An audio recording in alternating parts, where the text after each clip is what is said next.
Let me paint you a picture that might feel uncomfortably familiar. You're 3 months into your latest fitness journey. You've been hitting the gym religiously, and I mean religiously. Your meal prep game is so strong, you could start a Pinterest board about it. You're even getting to bed at a reasonable hour like some kind of responsible adult. But when you look in the mirror, crickets. The scale hasn't budged. Your jeans fit exactly the same, and you're starting to wonder if your body is just trolling you at this point. Well, what if I told you that there's actually a pretty solid scientific reason why this happens to about 83% of people? And no, it's not because you're broken or because fitness just isn't for you. The truth is, there are these sneaky little saboteurs. Think of them as fitness ninjas that are quietly undermining your progress every single day. And today, I'm going to expose all 5 of them. Fair warning, number 4 completely blew my mind, and I've been doing this longevity fitness coaching thing for over a decade now. So grab your favorite beverage, get comfortable, and let's figure out exactly what's been holding you back and, more importantly, how to fix it. Because here's the thing, not seeing results isn't the worst part about fitness. The worst part is putting in all that work and having nothing to show for it because of invisible roadblocks that nobody warned you about. Let's change that right now. All right, for those of you who are new to this little corner of the internet, welcome. I'm your host, Mohammed, and I spend my days helping people crack the code on sustainable fitness. Think of me as your fitness detective. I love digging into the weird, counterintuitive stuff that actually makes a difference. Now, before we get started, let's address the elephant in the room. You've probably heard all the standard advice, right? Just eat less, move more, no shortcuts, hard work. Have you tried this amazing shake that tastes like cardboard but promises miracles? Yeah, I'm not here for any of that noise. Here is my slightly controversial take. Most fitness advice treats symptoms and not root causes. It's like trying to fix a leaky roof by putting buckets on the floor. Sure, you're dealing with the water, but you're not actually solving the problem. Today, we're going up on the roof. I'm going to walk you through 5 hidden saboteurs that I've identified after working with many of clients over the past decade. And for each one, I'll break down 3 things: what the hell it actually is and why it's messing with your progress, the science behind why it's such a sneaky little troublemaker, and exactly how to kick it to the curb with practical steps you can start today. And here's my promise to you. These aren't your typical drink more water and get more sleep tips. These are specific insights that have helped my most frustrated clients finally break through plateaus they thought were permanent. Ready to play detective? Let's start with saboteur number 1. Okay, picture this. You're doing everything by the book. Your workouts would make a personal trainer proud. Your nutrition is so clean, it squeaks, but your body is basically giving you the middle finger because of something you can't even see: chronic inflammation. Now, before you roll your eyes and think, oh, great, another person talking about inflammation, just hear me out. This isn't the good kind of inflammation that happens after a killer workout and helps you build muscle. This is the sneaky, persistent kind that is basically like having a low-grade fire burning in your body 24/7. A study from 2022, and this blew my mind, found that people with chronic inflammation markers had up to 60% less muscle protein synthesis after identical workouts compared to people with normal levels. Same workout, same diet, completely different results. It's like your body is playing by a different set of rules. So how do you know if inflammation might be your invisible enemy? Here are the telltale signs. You feel like you got hit by a truck after workouts that shouldn't be that challenging. You're constantly fighting off colds and sniffles. Your recovery takes forever, like you're still sore from Monday's workout on a Thursday. You've got unexplained bloating or digestive weirdness, and you're just tired all the time, even when you're getting decent sleep. Sound familiar? Don't panic. This is totally fixable. Here is your inflammation fighting game plan. First, let's talk about the inflammation fighting food all-stars. I want you to think of these as your daily inflammation insurance. Wild-caught fatty fish like salmon, mackerel, and sardines if you're feeling adventurous. Dark leafy greens, basically anything that makes your plate look like a rainbow. Berries, especially blueberries, which are like tiny antioxidant bombs. Turmeric with black pepper, and the black pepper is crucial here because it helps your body actually absorb the curcumin found in it. And good quality extra virgin olive oil. Next, we're going to need to identify and eliminate inflammation triggers. For the next 30 days, I want you to avoid these like they're your ex at a high school reunion. Industrial seed oils like canola, corn, and soybean oil. These are in everything, so you'll need to become a label detective. Ultra processed foods with ingredient lists that read like a chemistry textbook. Excessive alcohol, and yes, I know I'm fun at parties, and added sugars, which are basically inflammation accelerants. Finally, add just 10 minutes of meditation to your day. I know I don't have the time to meditate, but research from Carnegie Mellon showed that mindfulness meditation reduced inflammatory markers by 20% just by dampening stress-related gene expression. 10 minutes. That's less time than you spend scrolling through social media while pretending to work. The best part, you can start seeing results in as little as 2 weeks. This isn't a wait 3 months and see what happens situation. Now, let's talk about saboteur number 2, which is hiding in plain sight. All right, this next one completely revolutionized how I think about fitness, and it might be the most important thing you hear today. You could be working out 5 days a week, sweating buckets, feeling like a total warrior, but if your fundamental movement patterns are off, you're essentially spinning your wheels in the mud while wearing running shoes. Here's the kicker. A study analyzed thousands of gym goers and found that over 70% had significant movement pattern issues that were preventing them from actually using the right muscles during exercises. Let me translate that. Most people are literally doing workouts with the wrong muscles. It's like trying to open a can with a fork. Sure, you might eventually get there, but you're making it way harder than it needs to be. Take the humble squat. Probably the most basic human movement pattern. When I assess new clients, about 8 out of 10 are doing what I call the knee first special. They're initiating the movement with their knees instead of their hips. Their glutes are basically taking a nap, they're compensating with their lower back, and they're creating shearing force on their knees that would make an orthopedic surgeon cry. The result? Years of squats that build minimal muscle while slowly destroying their joints. It's like compound interest, but in reverse. This was actually my own biggest wake-up call. In my later teenage years, I was that guy training 6 days a week, living in the gym, convinced that more was always better. But I made minimal progress for years because my movement patterns were a hot mess. Then, as I learned more, I rebuilt myself from the ground up.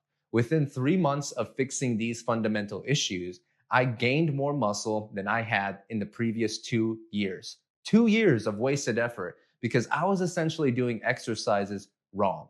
Here's how to become your own movement detective. Before your next workout, spend 5 minutes doing a basic movement assessment. I want you to film yourself doing a bodyweight squat, a wall push-up, and trying to touch your toes. Watch it back and look for compensations, asymmetries, or just general weirdness. Next, master these 5 foundational movement patterns before you worry about adding weight. The hip hinge, think deadlift pattern, the squat, pushing, pulling, and carrying. These are like the alphabet of human movement. You need to nail them before you can write poetry. Consider investing in just 1 to 3 sessions with a qualified movement specialist or physical therapist. And I know it's an expense, but think of it as buying back years of effective training. And finally, practice something called mind-muscle connection.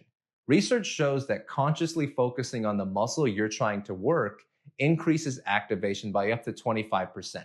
It's like the difference between driving with your eyes closed versus actually looking at the road. Remember this, the quality of your movement matters infinitely more than the numbers on your workout log. Perfect form with lighter weight will always beat sloppy form with heavy weight. Speaking of things that matter more than you think, let's talk about saboteur number 3. Raise your hand if this has ever happened to you. You start a new diet, you're feeling motivated, the first few weeks are going great, you're losing weight, feeling good, and then suddenly nothing. Complete radio silence from the scale. Welcome to what I like to call the metabolic rebellion. Your body's sophisticated defense system that's been fine-tuned over millions of years of evolution to keep you alive during famines. Here's what's happening behind the scenes. When you suddenly cut calories, your body doesn't think, oh, great, bikini season. It thinks, holy shit, we're in a famine. Red alert, all hands on deck, conserve every calorie. The most dramatic example of this came from studying the Biggest Loser contestants. 6 years after the show, their metabolism had slowed by an average of 500 calories per day and stayed that way. Their bodies were still in famine mode half a decade later. But here's where most people make the critical error. They respond to plateaus by cutting even more calories. It's like your body already is convinced that you're starving, so you decide to starve it more. That's a brilliant strategy, right? Think of your metabolism like a thermostat, not a light switch. Push it too hard in one direction, and it's going to push back with equal force. It's not being stubborn, it's trying to keep you alive. I had a client, we'll call him Michael, who came to me after trying literally every diet that existed. This guy was eating 1,700 calories a day. To put that into perspective, that's less than most toddlers need. He was practically starving himself and still not losing weight. We actually increased his calories to 2,300. Yeah, you heard that right. We gave him more food while implementing the strategy I'm about to share with you. He lost 27 pounds in 16 weeks. Here's how to outsmart your metabolic rebellion. First, implement what I call caloric cycling. Instead of eating the same number of calories every day like some kind of robot, you're going to cycle between higher and lower days. Try this pattern. 2 days at 20% below your maintenance calories, 4 days right at maintenance, and 1 day at 10% above. This keeps your body guessing and prevents it from adapting. Second, prioritize protein like your results depend on it, because they do. Research shows that maintaining high protein intake prevents metabolic adaptation. Aim for 1.6 to 2.2 grams per kilogram of body weight and make sure you're getting protein at every meal. Third, don't fear dietary fat. I know we've been programmed to think fat makes you fat, but adequate fat intake, especially omega-3s, supports hormonal function. So aim for 0.5 to 0.8 grams per kilogram of body weight. And finally, every 6 to 8 weeks, implement what I call a metabolism reset. For 10 to 14 days, eat at maintenance calories. This signals to your body that the food is plentiful and prevents adaptive slowdown. Remember, your body doesn't want to change, it wants to survive. But when you work with your biology instead of against it, magic happens. Now, let's move to saboteur number 4, which completely changed everything for me. Okay, this is the one that absolutely rocked my world and made me question everything I thought I knew about nutrition. We are completely obsessed with macros, right? Protein, carbs, fat. We count them, track them, stress about them, probably dream about them. But what if I told you that you could have absolutely perfect macros and still be completely sabotaging your results because of what's happening at the microscopic level? A massive analysis from Tufts University looked at data from over 26,000 adults and found that 31% had at least one vitamin deficiency severe enough to impair basic metabolic function. And these weren't people living on ramen noodles. Many of them appeared to have healthy diets. The plot twist, these micronutrient deficiencies were directly linked to reduced muscle synthesis, impaired fat metabolism, and decreased energy production at the cellular level. Think of it like this. Your body is a high-performance sports car. Macros are the gasoline, but micronutrients are the specialized fluids, lubricants, and electrical components that allow the engine to actually use that fuel efficiently. You can have the best gas in the world, but if your oil is sludge and your spark plugs are corroded, you're not going anywhere fast. Here are the 6 micronutrients that fitness enthusiasts are most commonly deficient in.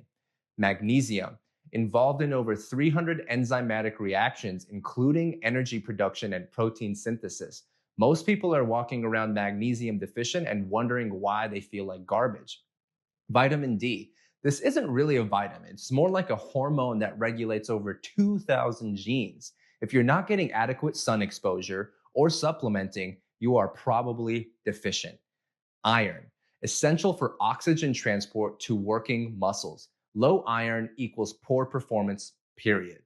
Zinc, required for testosterone production and immune function, crucial for recovery and adaptation. B vitamins, necessary for energy metabolism. Without adequate B vitamins, you're essentially trying to run a car without spark plugs. And potassium, crucial for muscle contraction and hydration. Most people get nowhere near enough. So here's your cellular optimization plan. First, get comprehensive blood work done. Don't just ask for basic labs, request a complete vitamin panel, mineral analysis, hormone levels, and inflammatory markers. Yes, it costs money. Yes, it's worth every penny. Second, focus on nutrient density, not just calories. I want you aiming for 7 different colored foods every day. Whole foods at that.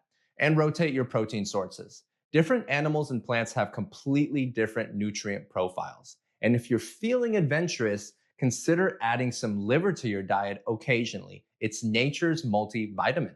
For strategic supplementation, based on your testing results, consider magnesium glycinate, vitamin D3 with K2, and high quality B complex if indicated. And finally, optimize absorption. Address gut health with fermented foods or probiotics. Space your mineral supplements appropriately. For example, calcium and magnesium compete for absorption, and combine fat-soluble vitamins with dietary fat. Here's what nobody tells you. The difference between good results and extraordinary results isn't in macro percentages or training splits. It's in optimizing what's happening at the cellular level through micronutrient sufficiency. And now, let's talk about the 5th and final saboteur. We've all been told that sleep matters for fitness results. But what if I told you it's not just about how many hours you sleep, it's about your entire 24-hour biological rhythm and recovery capacity? Your body operates on what's called a circadian rhythm, basically a sophisticated 24-hour clock that controls everything from hormone production to cellular repair to metabolic function. And in our modern world of artificial light, irregular schedules, and screen time, we've basically taken a sledgehammer to this delicate system. A 2018 study took 2 groups following identical diets and exercise programs. One group maintained regular sleep-wake cycles with proper light exposure. The other had disrupted patterns typical of modern life. The results? The circadian optimized group lost 55% more fat and preserved 60% more muscle mass. Same diet, same workouts, completely different results purely based on circadian optimization. Most people think recovery is just the time between workouts, but your recovery capacity is actually the sum of multiple biological processes: muscular repair, nervous system regulation, hormonal balance, glycogen replenishment, and mental restoration. Each happens on a specific timeline orchestrated by your internal clock. So here's your circadian optimization blueprint. Create a consistent light exposure pattern. Get 10 to 20 minutes of direct morning sunlight within 30 minutes of waking. This sets your internal clock. Use bright light during daytime hours. Reduce blue light exposure 2 to 3 hours before bed with blue blocking glasses if necessary. And sleep in complete darkness or use a sleep mask. That's my go-to. Time your meals accordingly to your body clock. Concentrate most of your carbohydrates in the 8-hour window following your workout. Consider a 12 to 14-hour overnight fasting window and avoid large meals within 2 to 3 hours before bedtime. Optimize your recovery capacity by implementing heart rate variability tracking to objectively measure your recovery status. Use strategic deload weeks every 6 to 8 weeks of training. Practice parasympathetic activation techniques like deep breathing or contrast therapy. Create a non negotiable sleep routine with consistent sleep wake times, even on weekends.